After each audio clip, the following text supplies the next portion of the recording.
on now we will see one little different type of lecture, that is revision type lecture. अभी हम लोग सामने सामने तो है नहीं, बराबर है, नहीं तो नॉर्मल लेक्चर्स रहते, तभी ये टाइप का लेक्चर आपको ये बहुत इम्पोर्टेंट और फायदे वाले रहते हैं। क्यों? आपको अभी बहुत कुछ आ रहा है, ऑलमोस्ट 90% सिलेबस कवर हो चुका है, बट आपको ऐसे कभी कभी लगता है कि मुझे बहुत कुछ आ रहा है और एक्चुअल में आपको याद नहीं आता, या फिर कभी कभी ऐसा लगता है ये तो बहुत डिफ़िकल्ट है लेकिन उसका आंसर आपको आते रहता है। सो एक शॉर्ट टाइप का रिवीजन टाइप जो एक स्मॉल लेक्चर में हो जाएगा, तो थोड़े कंसेप्ट आपके क्लियर हो जाएंगे। क्लियर तो पहले से रहेंगे ही, क्योंकि आपने सब लेक्चर अच्छे से देखे, अटेंडेंस भी दिया है, यूट्यूब पे लिंक भी देखी है, अलग से होके लिंक भी देखी है, बुक में से भी पढ़ा है। तो सबसे पहले पहले के चैप्टर में जितना हो सके उतना देख लो 8 या 10 मिनट में। सबसे पहले जावा, ये क्या है? प्रोग्रामिंग लैंग्वेज है। प्रोग्रामिंग क्या रहता है? कंप्यूटर के थ्रू कुछ भी काम करने के लिए हम लोग उसको समझने वाली लैंग्वेज में, समझने वाले इंस्ट्रक्शन में उसको कुछ तो कमांड प्रोवाइड करते हैं, तो वो रहता है प्रोग्राम। वो जावा हो सकता है, सी हो सकता है, सी प्लस प्लस हो सकता है, अलग अलग टाइप के प्रोग्राम हो सकते हैं। हर एक के खुद के फीचर, एडवांटेजेस, डिसएडवांटेजेस, एप्लीकेशन रहते हैं। दो टाइप के प्रोग्रामिंग होते हैं normally, OOP that is object oriented programming, जो आप लोग देख चुके हो, सी प्लस प्लस, और दूसरा रहता है प्रोसीजर ओरिएंटेड प्रोग्रामिंग, जिसका एग्जांपल है सी लैंग्वेज। भी ऑब्जेक्ट ओरिएंटेड प्रोग्रामिंग में आपको पूरे जावा में हम लोग ने देखा रहेगा, ऑब्जेक्ट बनाया, object name dot method name, method object, बस हर एक प्रोग्राम क्या रहता है? कुछ नहीं रहता अदर देन कोड, और कोड के साथ काम करने के लिए वेरिएबल। मतलब इन शॉर्ट आपके एक प्रोग्राम में इंस्ट्रक्शन रहेगी और डेटा रहेगा। डेटा क्यों रहेगा? इंस्ट्रक्शन काम कैसे करेगी, इंस्ट्रक्शन अकेली काम कैसे करेगी, उसके लिए डेटा चाहिए, तो दोनों मिलके एक क्या बनाते हैं? प्रोग्राम बनाते हैं। जावा में एक नॉर्मल प्रोग्राम आप लिखते हो तो उसका स्ट्रक्चर क्या रहता है? ऊपर हेडर फाइल को इंपोर्ट करना पड़ता है। सी और सी प्लस प्लस में क्या करते थे हम लोग? इंक्लूड करते थे। इंक्लूड मतलब क्या? लेके आना, अंदर रखना। मराठी में, हिंदी में बोलते हैं अंतर्भाव, बाहर से चीज़ लाके अंदर रखनी, ये इंक्लूड करना है। लेकिन इंपोर्ट करना भी सेम मीनिंग हुआ, बाहर से लेके आओ। लेकिन हमें इंपोर्ट में क्या ऐड करना पड़ता है? जो आप प्रोग्राम में क्लासेस, मेथड, इंटरफेस यूज़ करोगे, तो कोई ना कोई पैकेज में प्लेस किए हुए हैं। नॉर्मली डिफ़ॉल्ट पैकेज रखने वाला आपका कौन सा रहता है? आईओ, क्योंकि सिस्टम डॉट आउट प्रिंटलन एक सिंपल प्रोग्राम लिखने के लिए भी, एक मेथड लिखने के लिए भी आईओ नाम का पैकेज हमको चाहिए। पैकेज क्या है हम लोग देख चुके हैं, यूटिल, आईओ, AWT, एप्लेट, बराबर है। ऐसे करके अलग अलग पैकेज हम लोग देख चुके हैं। अभी इसके बाद चीज़ आती है कि जावा क्या है? जावा एक प्रोग्रामिंग लैंग्वेज है जिसका प्रोग्राम आप नोटपैड पे लिखोगे और सेव क्या करोगे? जो क्लास का नाम रहेगा वो नाम से आप सेव करोगे, तो ही वो एग्जीक्यूट और रन होने के कैपेबल होगा। अभी आप जावा का प्रोग्राम लिख रहे हैं, बराबर है, क्या लिखा? सैम्पल प्रोग्राम डॉट जावा, तो वही नाम से उसे क्या करना रहता है? सेव करना रहता है। मतलब क्लास का नाम क्या रहेगा? सैम्पल, बराबर है। अभी जो सैम्पल है उसको मैं सेव किया तो क्या होगा? सैम्पल डॉट जावा। प्रोग्राम को रन करने से पहले क्या करना होता है? कंपाइल करना पड़ता है। कंपाइल करने के लिए कमांड कौन सी है?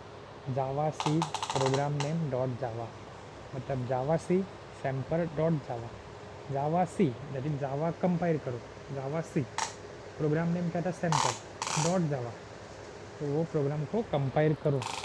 कंपाइल अगर वो प्रॉपरली होता है तो उसकी क्या फाइल बनती है?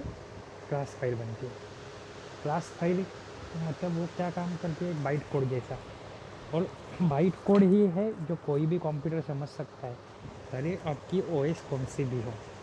तो जो दूसरे काम करते हैं वो सब काम करके आपको देने वाला कौन है? जावा। बट जावा के अंदर कौन सा part? JVM, that is Java virtual machine. ये क्या करता है? आपको सोर्स कोड को, यानी आपकी डॉट जावा वाली फाइल को बाइट कोड में कन्वर्ट करता है, और बाइट कोड एक ऐसी चीज़ है, यानी ऐसा कोड है जो डायरेक्ट माइक्रो प्रोसेसर समझ सकता है, बराबर है। तो ये सब चीज़ें करके ही देता है, इसलिए जावा क्या है, प्लेटफॉर्म इंडिपेंडेंट है।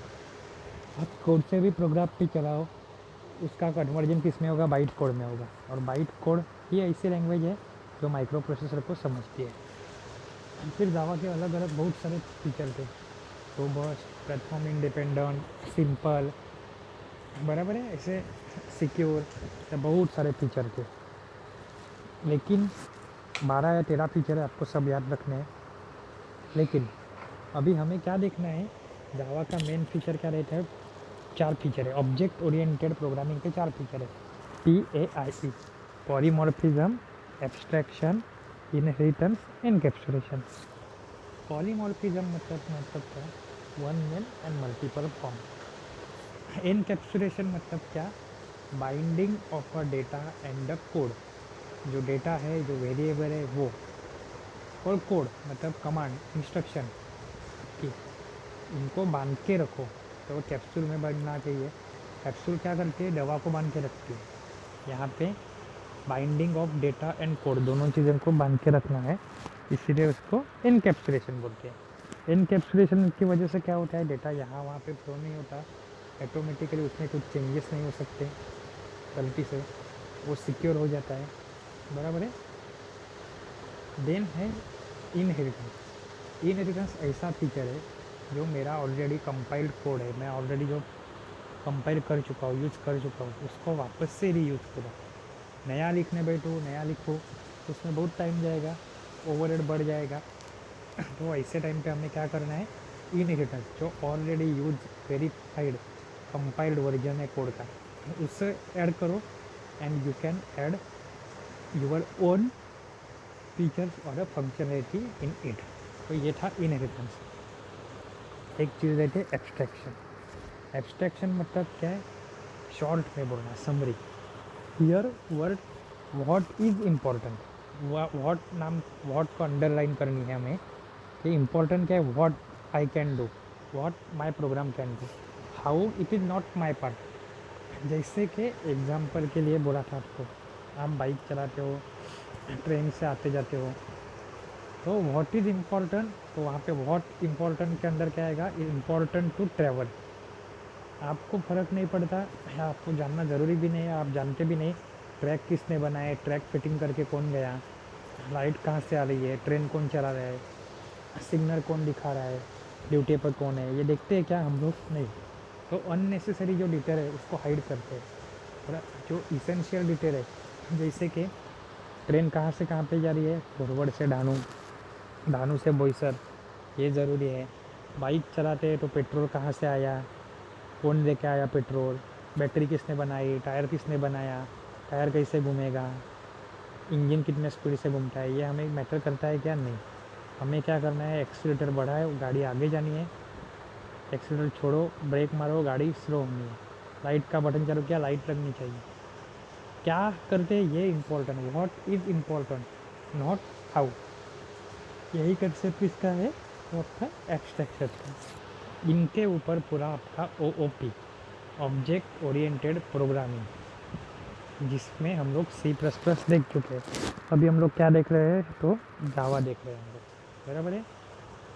फिर जैसे आपके अभी तक के प्रोग्राम में मेन मेथड रही थी कौन सी, वॉइड मेन या फिर इंट मेन, वैसे यहाँ पे मेथड का सिंटैक्स क्या है, public static void main. Public क्या है, वो मेथड को, यानी कौन सी मेथड को, मेन नाम की मेथड को कहीं से भी एक्सेस करना है, ऐसे स्पेसिफायर। स्टैटिक, अगर मेरे पास कोई क्लास का ऑब्जेक्ट नहीं बनता है, तो विदाउट क्रिएटिंग ऑब्जेक्ट मुझे किसी भी क्लास के वेरिएबल को या फिर मेथड को कॉल करना है, तो वर्ड आएगा स्टैटिक, उसके बाद void, it is the return type, and main. तो ये मेन हमेशा स्मॉल होना चाहिए, कैपिटल हुआ तो एज अ मेथड जैसा वो ट्रीट करेगा, कंपाइल होगा लेकिन रन नहीं होगा। क्यों, रन करने के लिए हमारे पास मेन मेथड होनी ही चाहिए। तो मेन मेथड क्या है, आपका एंट्री पॉइंट। उसके बाद ओपनिंग पैरेंथेसिस और क्लोजिंग पैरेंथेसिस, उसके अंदर string with the data type और एरे का सिंबल और आर्ग्स मतलब आर्ग्यूमेंट पास करने के लिए। उसके बाद system dot out print ln, system मतलब आपका कंप्यूटर, डॉट आउट मतलब डेटा उसके पास नहीं जा रहा है, उससे बाहर आ रहा है। प्रिंट एलन मतलब प्रिंट न्यू लाइन पे, और आप जो डबल कोट्स में लिखोगे एज ए स्ट्रिंग जैसा, वो क्या होगा, डिस्प्ले होगा। प्रोग्राम नेम हमेशा क्या होना चाहिए, आपके क्लास का नाम है वही डिक्टो होना चाहिए। और डॉट जावा, कंपाइल करने के लिए Java C program name dot Java. Compile properly होता है तो वो उसको रन करना है, तो उसके लिए उसका बाइट कोड होना चाहिए। फिर उसको रन करेंगे तो जावा प्रोग्राम नेम, इससे आपका प्रोग्राम रन होगा। ये सारी चीज़ें आपकी बेसिक। फिर हमें देखना है वेरिएबल क्या रहते हैं, इनहेरिटेंस को इम्प्लीमेंट कैसे करते हैं, इंटरफेस क्या रहता है, थ्रेड क्या रहता है, यूज कर सकते हैं थ्रेड कि नहीं कर सकते हैं, देन एपरेट क्या है, AWT क्या है, जो ऑलरेडी हम लोग देख चुके हैं। ऐसे ही हम लोग बीच बीच में रिवीजन लेक्चर ले लिया करेंगे, सो आपका एक रिवीजन टाइप हो जाएगा। Thank you.